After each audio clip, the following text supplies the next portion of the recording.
স্বাগত জানাচ্ছি যমুনা টেলিভিশনের নিয়মিত আয়োজন প্রবাসে বাংলাদেশে বিশ্বের বিভিন্ন প্রান্তে থাকা প্রবাসীদের খবরাখবর নিয়ে আপনাদের সাথে আছি আমি দেবাশিস রঞ্জন সরকার। একমাত্র সামাজিক ন্যায় বিচারে স্থায়ী শান্তি ও টেকসই উন্নয়নের ভিত্তি রচনা করতে পারে, তাই শান্তিপূর্ণ বিশ্ব গঠনে সামাজিক ন্যায় বিচারকে গুরুত্ব দিতে বিশ্ব নেতাদের প্রতি আহ্বান জানিয়েছেন প্রধানমন্ত্রী শেখ হাসিনা। সুইজারল্যান্ডের জেনেভায় ওয়ার্ল্ড অব ওয়ার্ক সামিটে অংশ নিয়ে এসব কথা বলেন তিনি। শীর্ষ সম্মেলনের মাধ্যমে বৈশ্বিক জোটে যোগদানের বিষয়ে বাংলাদেশ বিবেচনা করবে বলেও ঘোষণা দেন শেখ হাসিনা। সবার জন্য সামাজিক ন্যায় বিচার, এই স্লোগান নিয়ে সুইজারল্যান্ডের জেনেভায় শুরু হয়েছে ওয়ার্ল্ড অফ ওয়ার্ক সামিট। আন্তর্জাতিক শ্রম সংস্থার এই আয়োজনে যোগ দেন বিশ্ব নেতারা। Prime Minister Hasina, thank you so much for being here. সম্মেলনের সাধারণ অধিবেশনে যোগ দেন প্রধানমন্ত্রী শেখ হাসিনা। বলেন, সব ক্ষেত্রে ন্যায় বিচার প্রতিষ্ঠায় কাজ করছে বাংলাদেশ। বিশেষ করে দারিদ্র্য বিমোচনে গুরুত্ব দিয়ে চলছে দেশের অর্থনৈতিক অগ্রগতি। একমাত্র সামাজিক ন্যায় বিচারই স্থায়ী ও টেকসই উন্নয়নের ভিত্তি রচনা করতে পারে। বিশ্বব্যাপী শান্তিপূর্ণ, ন্যায্য ও অন্তর্ভুক্তিমূলক সমাজ গঠনের প্রয়াসে সামাজিক ন্যায় বিচারকে আমাদের বিশেষ গুরুত্ব দিতে হবে। কোভিড-19 ও রাশিয়া ইউক্রেন যুদ্ধের প্রভাব মোকাবেলা করে বাংলাদেশের অর্থনীতি টিকে আছে, সেজন্য নেয়া বিভিন্ন উদ্যোগের কথা তুলে ধরেন প্রধানমন্ত্রী। গবেষণা ও উদ্ভাবন খাতে আগামী অর্থ বছরের বাজেটে $9.2 মিলিয়ন বিশেষ বরাদ্দ রাখা হয়েছে। ওয়ার্ল্ড অফ ওয়ার্ক সামিটের মধ্য দিয়ে একটি বৈশ্বিক জোট তৈরি হবে। প্রধানমন্ত্রী সেই জোট গঠনের পূর্ব শর্ত হিসেবে 5 দফা সুপারিশ তুলে ধরেন। আমাদের সরকার জাতীয় পর্যায়ে সামাজিক অংশীজনদের সঙ্গে আরও আলোচনার মাধ্যমে ও বৈশ্বিক জোটে যোগদানের বিষয়টি সক্রিয়ভাবে বিবেচনা করবে। মহসিনুল হাকিম, যমুনা নিউজ। এর আগে সুইজারল্যান্ডের প্রেসিডেন্ট অ্যালেন বার্সেটের সঙ্গে দ্বিপাক্ষিক বৈঠক করেন প্রধানমন্ত্রী শেখ হাসিনা। রোহিঙ্গা সংকট নিরসনে বাংলাদেশের পাশে থাকবে সুইজারল্যান্ড। প্রধানমন্ত্রী শেখ হাসিনাকে একথা জানিয়েছেন দেশটির রাষ্ট্রপতি অ্যালেন বার্সেট। স্থানীয় সময় দুপুরে জেনেভায় প্রধানমন্ত্রী শেখ হাসিনার সঙ্গে সুইস প্রেসিডেন্টের বৈঠকটি হয়। এ সময় দুই দেশের স্বার্থ সংশ্লিষ্ট বিভিন্ন বিষয়ে আলোচনা করেন তারা। রোহিঙ্গা সংকট সমাধানে বাংলাদেশের পাশে থাকার আশ্বাস দেন প্রেসিডেন্ট অ্যালেন বার্সেট। এছাড়া অর্থনৈতিক সহযোগিতা নিয়েও কথা হয় তাদের মধ্যে। পরে knowledge and skills enhancement between Switzerland and Bangladesh শীর্ষক সমঝোতা সই হয়। পরে এ বিষয়ে বিস্তারিত জানান পররাষ্ট্রমন্ত্রী ডক্টর আব্দুল মোমেন।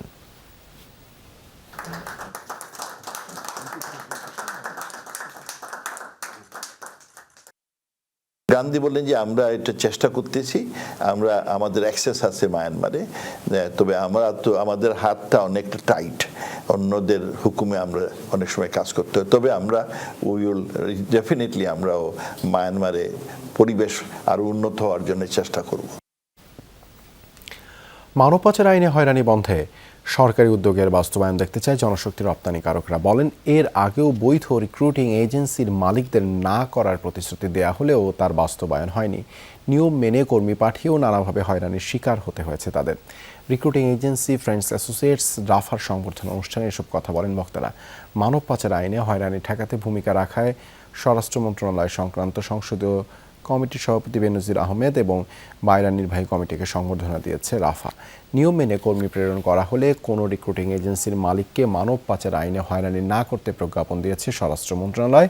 মানব পাচারে আইনে হয়রানি বন্ধে দীর্ঘদিন ধরে আন্দোলন করে আসছে রিক্রুটিং এজেন্সির মালিকরা।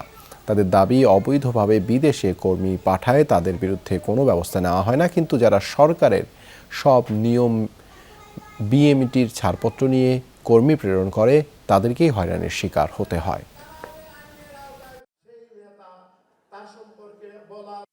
আজকের যে সম্মেলন আমরা দিচ্ছি, সাধারণ সদস্যরা যে সম্মেলন দিচ্ছে, আজকের পরে যেন একজন সদস্যকেও এই মানব পাচার আইনে হয়রানি না করা হয়। স্বরাষ্ট্র মন্ত্রণালয়ের সামনে দেওয়া যে প্রজ্ঞাপনটি, এটি যদি আপনার অফিসে আপনি যদি বাদিয়েও রেখে দেন, এই মানব পাচার আইনে আপনাদেরকে আর কেউ ডিস্টার্ব করবে না। আন্দোলনের সংগ্রামে বিভিন্ন সময় রাজপথ প্রকম্পিত যারা করেছেন, আমরা যখন প্রেস ক্লাবে কোনো কনফারেন্স করেছি, আপনারা যখন আন্দোলন করেছেন, সবকিছু মিলে একটা জাগরণ সৃষ্টি হয়েছিল এই আইনটার বিরুদ্ধে। ইতালিতে বৃহত্তর কুমিল্লা সমিতির উদ্যোগে অনুষ্ঠিত হয়েছে আলোচনা সভা। সংগঠনের আংশিক কমিটি ঘোষণা করা হয় সভায় ভেনিসের মেসরে স্থানীয় ঢাকা বিরিয়ানি হাউসের হলরুমে করা হয় আয়োজন। এ সময় ঘোষণা করা হয় 8 সদস্য বিশিষ্ট সংগঠনের আংশিক কমিটি। অনুষ্ঠানে সভাপতিত্ব করেন আনিসুর রহমান, সঞ্চালনা করেন মাকসুদ রহমান ও ফয়সাল আহমেদ। সভায় বক্তব্য রাখেন বেলাল হোসেন, নিমাল চৌধুরী, ইকবাল হোসেন, আশরাফ পাটোয়ারি, উজ্জ্বল, ইকনাল হোসেন, মাহবুবুর রহমান, সালাউদ্দিন আহমেদ, আরিফুর রহমান, সোহাগ পাঠান, মোখলেস সরকার, ফারুক আহমেদ, উজ্জ্বল ভূঁইয়া সহ অনেকে। পরবর্তীতে 151 সদস্যের পূর্ণাঙ্গ কমিটি ও উপদেষ্টা কমিটি গঠন করা হবে জানান আয়োজকরা।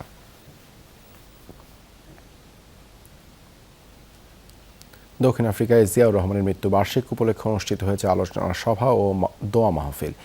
ইন্টার্ন কেপ বিএনপি ও অঙ্গ সংগঠনের উদ্যোগে কুইন্সটাউনের স্থানীয় রেস্তোরাঁয় করা হয় আয়োজন। অনুষ্ঠানে সভাপতিত্ব করেন সংগঠনের আহ্বায়ক আব্দুল মজিদ প্রান্তিক, সঞ্চালনা করেন সদস্য সচিব ফয়সাল আহমেদ।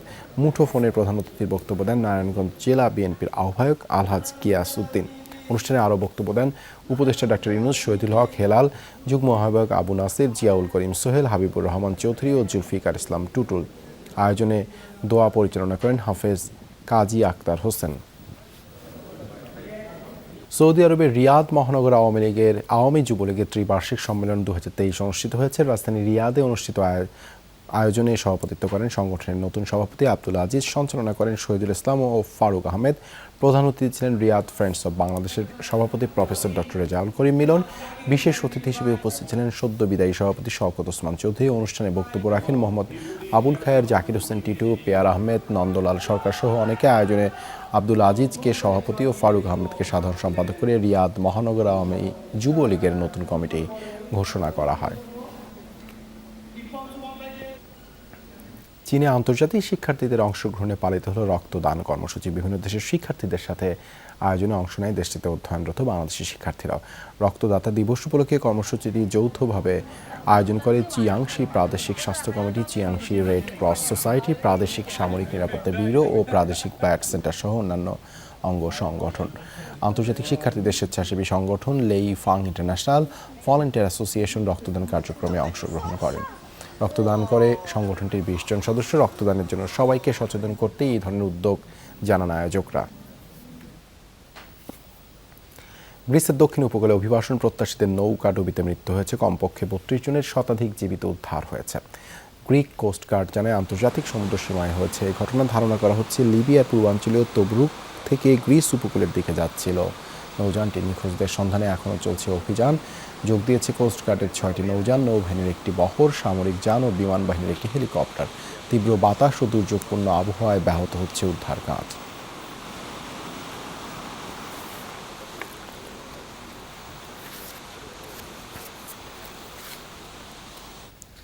2022 সালে ঝুঁকিপূর্ণ পথ পাড়ি দেওয়ার সময় 3800 অভিবাসন প্রার্থী প্রাণ হারিয়েছেন। মঙ্গলবার বার্ষিক প্রতিবেদনে এই তথ্য জানায় জাতিসংঘের অভিবাসী বিষয়ক সংস্থা IOM। সংখ্যাটি 2021 সালের তুলনায় 11% বেশি, এমনটাও জানানো হয় প্রতিবেদনে। নিহতদের তালিকায় সবচেয়ে বেশি মধ্যপ্রাচ্য এবং আফ্রিকার উত্তরাঞ্চল থেকে যাওয়া অভিবাসন প্রার্থীরা। IOM এর দাবি, সাহারা মরুভূমি এবং ভূমধ্য সাগরের মতো ঝুঁকিপূর্ণ পথ পাড়ি দিচ্ছিলেন এসব মানুষ। ইউরোপে পৌঁছানোই ছিল তাদের উদ্দেশ্য। সংগঠনটি বলছে 92% ক্ষেত্রে মৃত্যুর কারণ জানা যায় না, তবে নৌকাডুবি বা তীব্র পানি ও ক্ষুধা কষ্টের মতো কারণগুলো উল্লেখ করা হয়েছে রিপোর্টে। IOM বলছে গেল বছর ইয়েমেনে সৌদি আরব রুটে প্রাণ হারিয়েছেন সর্বোচ্চ 795 জন, যাদের বেশিরভাগই ইথিওপিয়ার নাগরিক। তাছাড়া লিবিয়া উপকূলে একক নৌকাডুবির ঘটনায় 117 জন প্রাণ হারিয়েছিলেন, যার মধ্যে ছিলেন বাংলাদেশিরাও।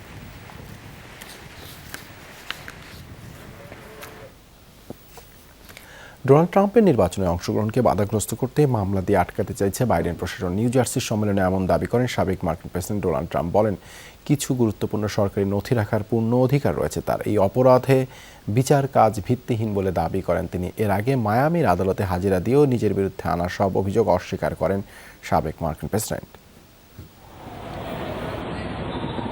সমর্থকদের বিক্ষোভের মধ্যেই মায়ামির আদালতে উপস্থিত হন ডোনাল্ড ট্রাম্প। অংশ নেন ফৌজদারি মামলার শুনানিতে।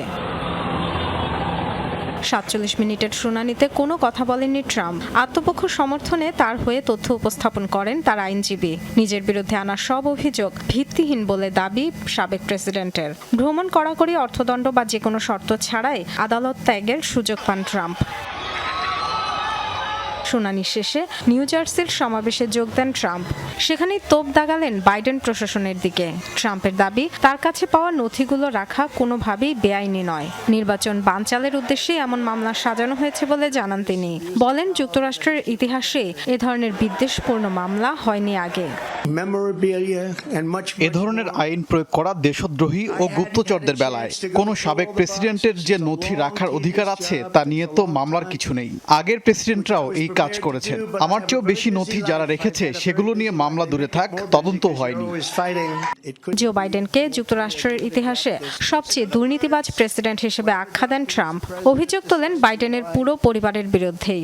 নির্বাচিত হলে বাইডেন ও তার পরিবারের বিরুদ্ধে আইনি ব্যবস্থা নেওয়ার হুঁশিয়ারিও দেন। নির্বাচিত হলে বাইডেন ও তার পরিবারের বিরুদ্ধে বিশেষ কৌশলী নিয়োগ দেব। যারা আমাদের নির্বাচন বানচাল করেছে, সীমান্ত দেশ ধ্বংস করেছে, তারা আমাকে চুপ করিয়ে দিতে চায়, তবে আমি তা হতে দেব না। যুক্তরাষ্ট্রের ইতিহাসে প্রথম সাবেক প্রেসিডেন্ট হিসেবে ক্ষমতা ছাড়ার পর দুবার আদালতের মুখোমুখি হলেন ট্রাম্প। রাষ্ট্রীয় গুরুত্বপূর্ণ নথি সরানো সহ 37টি অভিযোগে মামলা চলছে তার বিরুদ্ধে, যা প্রমাণিত হলে হতে পারে 10 বছর পর্যন্ত সাজা। ডরথি তাস্টিন, যমুনা নিউজ। সন্তান জন্মদানে জনগণকে উৎসাহিত করতে নজিরবিহীন প্যাকেজ ঘোষণা করেছে জাপান সরকার। সন্তান জন্মদান এবং লালন পালন বাবদ দেশটির ইতিহাসে সর্বোচ্চ প্রণোদনা দিয়েছে ফুমিও কিশিদা প্রশাসন। মঙ্গলবার শিশু বিষয়ক এই প্যাকেজের অনুমোদন দিয়েছে দেশটির মন্ত্রিসভা, যাতে সন্তান জন্ম থেকে শুরু করে নির্দিষ্ট বয়স পর্যন্ত লেখাপড়ার একটা বড় ব্যয়ভার বহন করবে সরকার। 2030 সাল নাগাদ এই প্রণোদনা দ্বিগুণ করার ঘোষণা দিয়েছেন প্রধানমন্ত্রী। 2022 সালে জাপানে জন্ম নিয়েছে 7,70,747 জন শিশু, যা দেশটির ইতিহাসে সর্বনিম্ন জন্মহার। অথচ 50 বছর আগে অর্থাৎ 70-এর দশকেও এ সংখ্যা ছিল 20 লাখের ওপর। 5 দশকের ব্যবধানে জাপানে আশঙ্কাজনক হারে কমেছে জন্মহার। মূলত জীবনযাত্রার ক্রমবর্ধমান ব্যয়ের কারণে বিয়ে ও সন্তানদানে ব্যাপকভাবে অনীহা তৈরি হয়েছে জাপানিদের মধ্যে। ফলে এরই মধ্যে বিশ্বের সবচেয়ে প্রবীণ জনসংখ্যার দেশে পরিণত হয়েছে জাপান। বিষয়টি নিয়ে কয়েক বছর ধরেই উদ্বেগ জানিয়ে আসছে দেশটির নীতি নির্ধারকরা। পরিস্থিতি উত্তরণে এবার ইতিহাসের সর্বোচ্চ শিশু সম্পর্কিত বাজেট ঘোষণা করেছে ফুমিও কিশিদা সরকার। আগামী 3 বছরের জন্য শিশুর জন্ম এবং পালন সংক্রান্ত বার্ষিক বাজেট 3.5 ট্রিলিয়ন ইয়েনে উত্তীর্ণ করা হয়েছে। সন্তান জন্মদান, লালন পালন ও শিক্ষা খাতে নানা আর্থিক প্রণোদনা বাড়ানোর ঘোষণা দিয়েছে সরকার। এছাড়া চাইল্ড কেয়ার ছুটিতে থাকাকালে বাবা মায়েদের দেয়া হবে বিশেষ ভাতা। রয়েছে সাপ্তাহিক ছুটি বাড়ানোর পরিকল্পনাও। নিম্নমুখী জন্মহার জাপানের সমাজ ব্যবস্থা এবং অর্থনীতির জন্য বড় উদ্বেগের কারণ। বিষয়টি কোনোভাবেই অগ্রাহ্য করার সুযোগ নেই। 2030 সালের শুরুর দিকেই উল্লেখযোগ্য হারে কমতে শুরু করবে তরুণদের সংখ্যা। তাই সন্তান জন্মদানের হার বাড়ানোর এটি শেষ সুযোগ। 2030 সালের শুরুর দিকে এই প্রণোদনা দ্বিগুণ করার পরিকল্পনা রয়েছে আমাদের। একদিকে নিম্ন জন্মহার, অপরদিকে উন্নত স্বাস্থ্য ব্যবস্থার কারণে বেড়েছে গড় আয়ু। বিশেষজ্ঞরা বলছেন, এমন জন্মহার অব্যাহত থাকলে 2060 সাল নাগাদ জাপানে বছরে মাত্র 5 লাখ শিশু জন্ম নেবে। সংখ্যা এতে হুমকির মুখে পড়বে তৃতীয় বৃহত্তর অর্থনীতির দেশটির আর্থসামাজিক অবস্থা।